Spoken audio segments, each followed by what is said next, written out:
Hey guys, Nicole here from Big Mountain Kitchen. Just doing a quick little tip here for the Cuisinart blenders. All of the new Cuisinart blenders come with a cutting assembly like this one. This is all replaceable. This is why we love Cuisinart so much. And there's two parts to this that I'd really like to show you because a lot of people don't notice this gasket and how it does come out from the cutting assembly itself. We replace the whole set or just the gasket.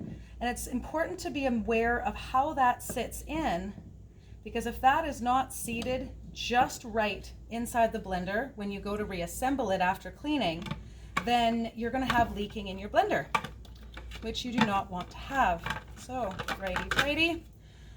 And just be mindful of your blenders. Some of the Cuisinart blenders, especially the high-powered ones, go reverse rather than the normal righty-tighty, lefty-loosey. And it has to do with that motor power. It just jammed it up at first. So Cuisinart had improved the model and switched those out. So it's important to know which way your blender ties before we order replacement parts and you get one in. Hopefully that's helpful.